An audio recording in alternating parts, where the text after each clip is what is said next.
Et ahora et bienvenue sur Jurismana. Aujourd'hui, nous allons très rapidement examiner l'infraction de crime contre l'humanité.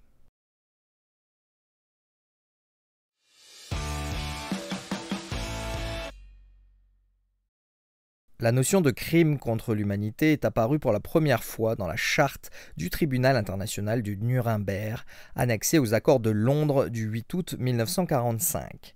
Après la mise en place de nombreuses juridictions pénales internationales spécialisées, le statut de Rome signé le 17 juillet 1998 et entré en vigueur le 1er juillet 2002 a créé la Cour pénale internationale, la CPI, juridiction permanente chargée de juger les personnes poursuivies pour génocide, crimes contre l'humanité, crimes de guerre et crimes d'agression commis postérieurement à 2002. Si en France, l'infraction de génocide est synonyme de celle de crime contre l'humanité, en droit international, il y a une distinction. Le Code pénal national reprend cependant et en quelque sorte cette distinction par la formule « autre crime contre l'humanité ». Constituent ainsi des crimes contre l'humanité des actes limitativement énumérés, tels que les atteintes volontaires à la vie, les exterminations, la réduction en esclavage, la déportation ou le transfert forcé de population, la torture, etc.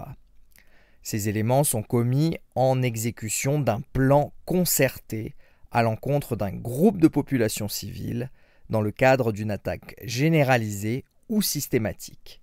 L'infraction est intentionnelle. La compétence des juridictions françaises se heurte parfois à celle des juridictions internationales compétentes, à l'instar de la CPI. Les lois des 2 janvier 1995 et 22 mai 1996, adaptant la législation française aux résolutions du Conseil de sécurité de l'ONU et l'article 689-11 du Code de procédure pénale, organisent les conditions dans lesquelles les crimes contre l'humanité peuvent être poursuivis et jugés par les juridictions françaises en application de la loi française.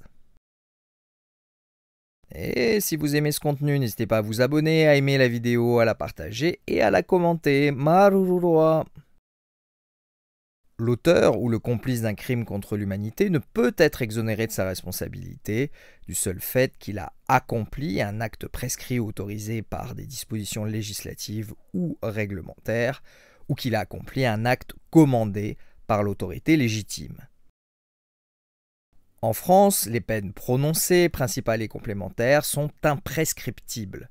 Les personnes physiques reconnues coupables encourent la réclusion criminelle à perpétuité, avec période de sûreté, et des peines complémentaires sont également prévues, parmi lesquelles l'interdiction des droits civiques, civils et de famille, voire la confiscation des biens ou encore l'interdiction à titre temporaire ou définitif du territoire français.